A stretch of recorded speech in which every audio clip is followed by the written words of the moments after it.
how did we get We'll drink to the goats meta? All right. Step 1, Overwatch was created. Step 2, Tracer was put into the game. Step 3, uncontrollably overpowered. What happens, chat? Dive becomes meta. Blizzard had to come up with a character, like an abomination of a character that was somehow stronger than Tracer to hard counter Tracer out of the game. Right? And that's how we ended up here, chat. Think about it. Tracer is the cause of all of Overwatch's problems. As long as Overwatch has been around, Tracer has been considered a very strong hero. Some say she's overpowered, others argue that she's the hardest hero in the game, justifying her power. But is this the worst time to play Tracer ever? With a recent nerf to her weapon and buffs to characters that shut her down, I decided to spend 7 days learning Tracer to see if she's still overpowered, or maybe she's been left behind in the recent meta.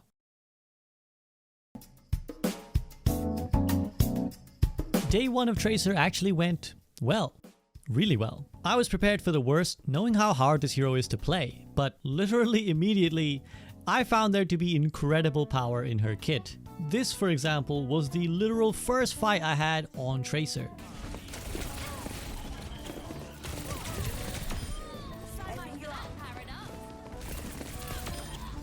There we go. Now I just gotta play it safe, to be honest. We can maybe hunt the Moira down. Is that a clean 4? Let's fucking go. What the fuck? I could tell I was woefully out of touch with the mechanics of this hero and even the correct tactical plays, but there was still so much carry potential in this character. When I've done these challenges before, I've never found it easy. I might be higher ranked on my main account, but my complete unfamiliarity with the hero would usually make up for that, and I'd struggle for a while. But with Tracer, to start with at least, I really was feeling like a smurf. Like I could dominate the entire lobby when I got things right.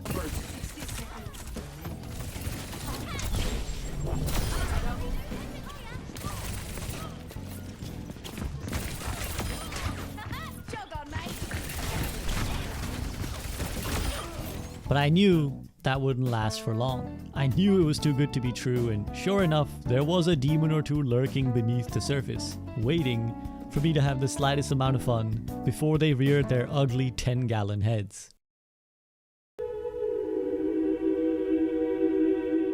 It's high noon. Cassidy's magnetic grenade is receiving quite a rework in its capabilities. First, it no longer has a maximum projectile range of 10 meters, and instead now magnetizes toward an enemy target from 1.5 meters away, and it'll chase for up to 1 second. No!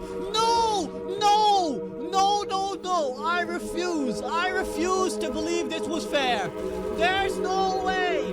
They don't do anything then.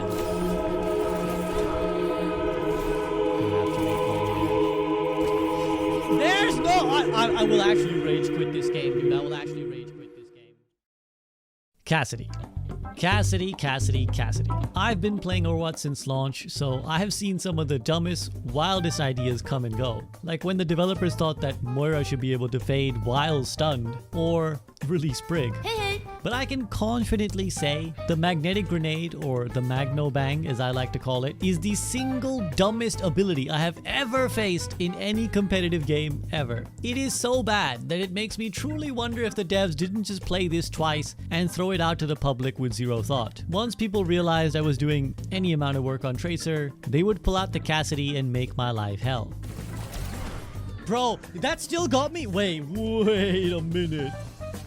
I swear that chases me through a blink.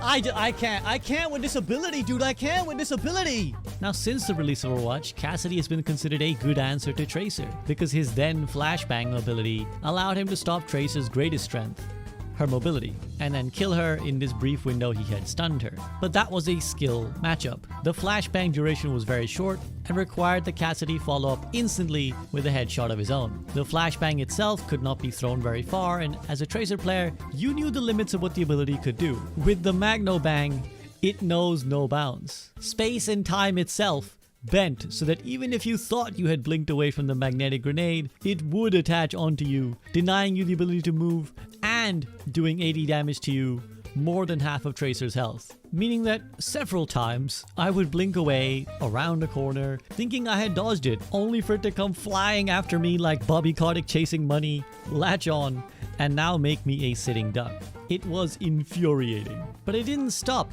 at the Cassie boy. Torb, Hanzo, Junkrat, Pharah, Ashe, Mei. The list goes on of heroes in the DPS roster who just literally one-tap you as Tracer, and at times it just became hard to play the game. You couldn't go anywhere or take even any duels without the constant possibility that in one split second, you went from full HP to 0, and that was it. The current strength of these counters made it really tough to operate, and while I didn't feel like I was playing particularly badly, I just wasn't having that much of an impact anymore. That Tracer presence that people talk about wasn't there. And so I decided to turn to an old friend of mine to guide me back to the light once more.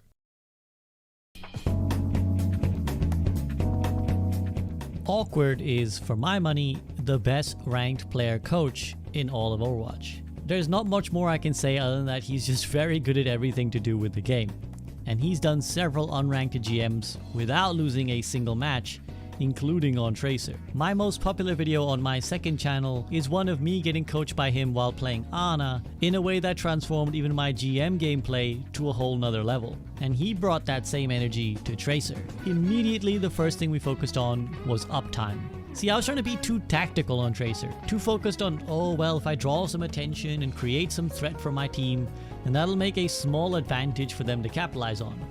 No, with Awkward, the principles he taught me on Ana remain the same with Tracer. Always be doing something productive, always be looking for damage, no downtime.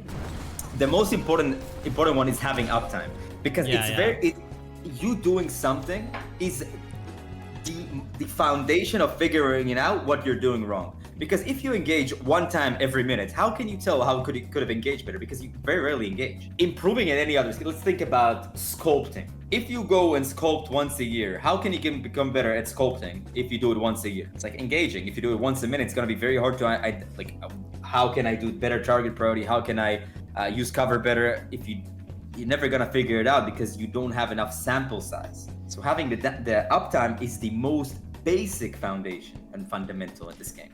Now you have your equal, do whatever you want.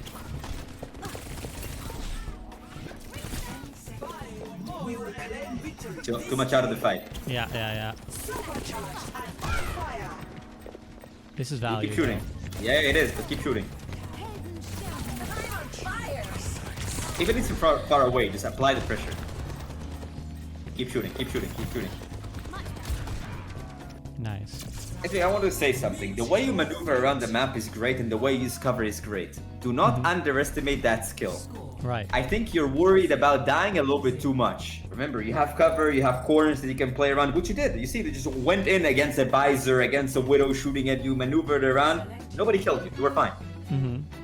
You were about to go to sleep there for a second. I had to wake you up. You remember, you keep shooting. You keep shooting no matter what. You say this is value though. It is value as long as you keep shooting. Because it's not value. If you're not shooting, she's not gonna look at you. When you're shooting, if it's literally one damage, just one damage, she's gonna be like, oh, she's shooting me, I need to turn around. It's a simple principle, but combined with the next tip, it transformed my Tracer gameplay. And that tip was just to YOLO in when I have recall. Is that do not be afraid to hard engage when you have recall. Right. So as I said, there's jab and there's a cross. You always be jabbing. You always be shooting. That's the downtime part. You always be shooting. What is a cross? Is you blinking in and hard engaging. Right. When do you do that? When you see somebody's low, Zenyatta all of a sudden open space, no cover, right? So when you have your recall, you do not be afraid to go aggressive. I was going in super hard. Not just poking and treating it as a way to erase a mistake, but hard engaging, double, triple blinking on a support and trying to end the fight before it even began. And it worked wonders. In just one game, Awkward had taken my mediocre Tracer and sculpted me into a Tracer god, ready to dominate lobbies when I did what I had to do. Backline.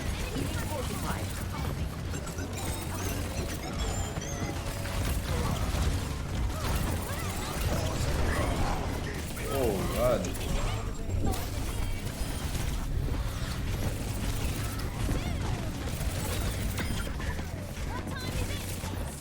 Yeah, you're destroying them, like straight up. You're destroying them. That was a great fight.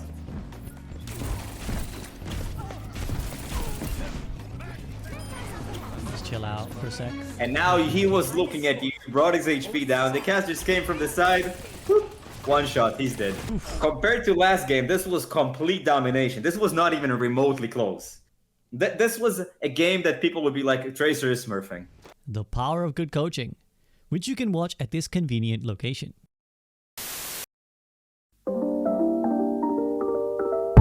After Awkward's coaching, I was definitely having more success as Tracer, but it still wasn't easy. All those problems I listed before were still there.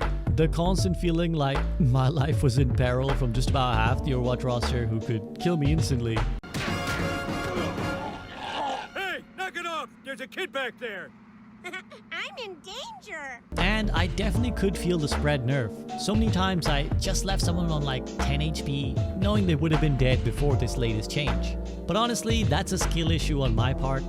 And I think Tracer is amazing despite that. I feel like more Overwatch characters should feel how Tracer feels to play. She is really difficult and fragile, but when you play well, you feel like an absolute god. And being able to just take over games and get kill after kill can feel super empowering. A feeling I don't often feel when playing Overwatch.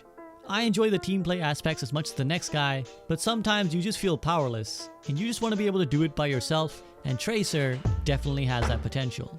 Is she too strong? I don't think so, especially right now. It feels like so many of the things that destroy her are so strong themselves, and let's be honest, easier to play.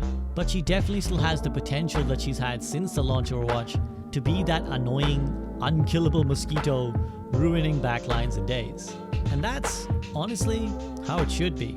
So that's it for this video, and thank you guys for watching. For now, I'm taking a break from streaming, so the next time you see me will probably be on my second channel, The Soak, where I do breakdowns of TV shows like Avatar: The Last Airbender, movies like Up, or just anything I feel like. As always, I want to give a big shout out to my patrons who do the awesome job supporting me, and I'd love for you guys' ideas on what hero or what game you'd like to see me try playing next, and I'll be sure to take that into consideration. But that's it for now. I'll be back before you know it with another video. See you guys soon.